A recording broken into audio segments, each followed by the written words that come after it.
Now we get to the number 8, the often favorite number in much of Asia, actually, not just China. In Asia, 8 is the word, or in China rather, bat. And this sounds just like the word for prosperity. So it's expensive, usually if you want 8s in your phone number or on your license plate on your car. But 8 is a number of balance between the inner and outer worlds, the spiritual and the physical.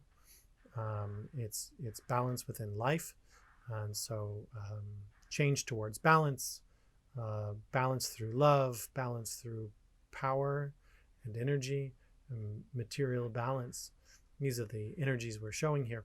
8 is also something that's being perpetuated. So, for example, if I was to represent my relationship with art, I will always practice art in some way. It is innate in me. It is something that is always in balance and going up and going back down and going back up again, 2 circles intertwined.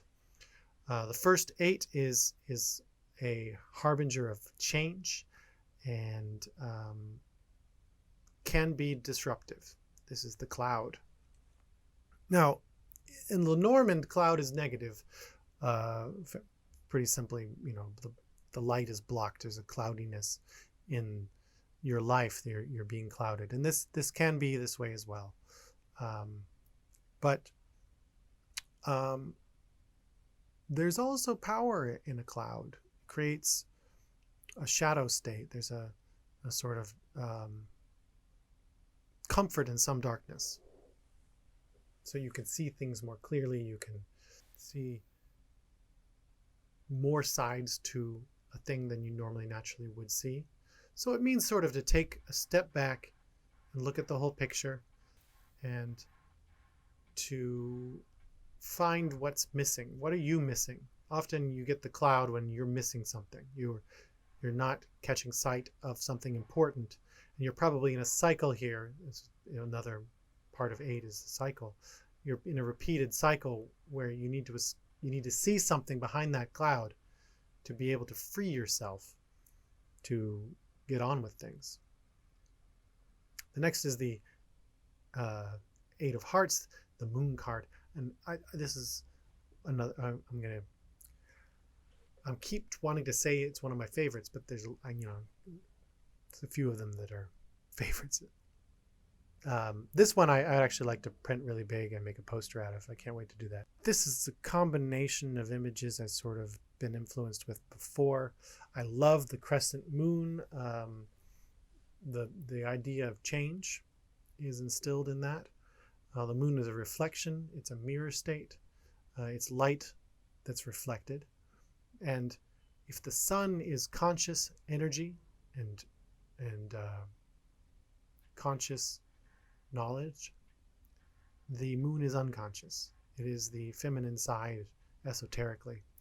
And so when you get the 8 of Hearts, when you get the moon, this is showing you to spend some time that whatever it is that you're focusing on, you need to go inward. You need to go into your unconscious and find the power there, find what it has to give you, the dreams that are going to guide you in some way. The moon is in a tarot deck often described as negative. I do not use that description. It's a very powerful and positive card. It is spiritual and psychic energy. It is time for reflection and a time to grow with your unconscious.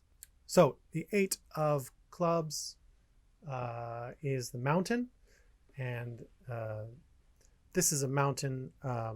Before I get to that, part of the impetus of this image, first of all, the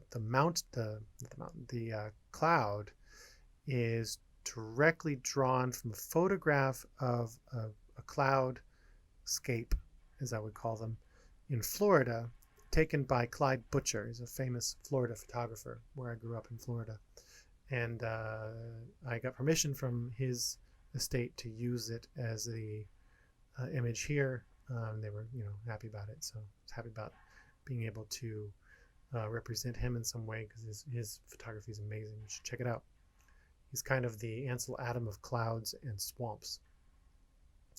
And the moon is somewhat influenced by the time that I spent in Greece, and somewhat influenced in the cruise that I took with my wife's family in Scandinavia, because you have the sun sometimes and you have the moon other times, reflected over such a calm, flat sea. And the 8 of clubs is the mountain. This is something that you need to, it's standing in your way and you need to conquer it. You can look at it as impeding, but really you just need to climb the mountain and get to the other side. It's a very simple, natural power that you have to get over. This is quite common in some of the therapeutic work I do in hypnotherapy. I do a thing called creating a mindscape, or mindscaping, with people. And when we see mountains in their path, in their unconscious mindscape, we know that this is something they need to discover, to conquer, to get over. And usually they don't actually see it negative. They see it as an opportunity and a challenge. It's more about being challenged and something that's challenging than it is about something that's in your way and bad. This mountain in particular is Mont Saint-Victoire in southern France. When I was in school for painting, I spent a semester abroad in Aix-en-Provence, which is in southern France, just north of Marseille. And there's a path I would walk every once in a while that was Cézanne's path. And when you took Cézanne's path from Aix-en-Provence out into the Provençal countryside, it's a path that goes to Mount Saint-Victoire, which he painted. So you can find Cézanne's paintings of Mount Saint-Victoire, or Saint-Victory. And that little house, that little white house that's down in there, is a house. It wasn't exactly right there, but I put it there.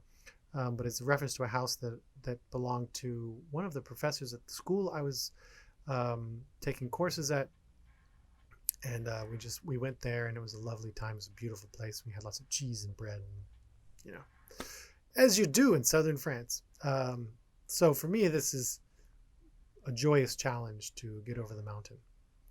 And finally, the 8 of diamonds, which is a fountain and a garden.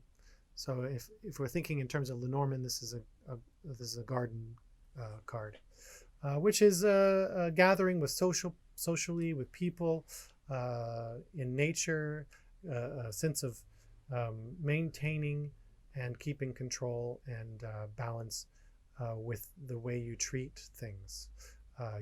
Gardening is a constant needing to have a balance and trimming things and watering things and planting things. And gardening connects you. Being in gardens, you connect to socially with other people, but in a positive way. There's a communication there as well. This garden in particular is in Russia. This is from St. Petersburg, and this is the Summer Palace. Maybe it's one of the palaces of the czars. It's Peter's. I've forgotten the name of the garden, but anyway, it's the garden of the czars in St. Petersburg. I'm gonna have to look it up and record that correctly, but it's beautiful. It's one of the most beautiful gardens in the world. And definitely, if you ever get a chance to go to St. Petersburg, Russia, take it. It's a beautiful place. Okay.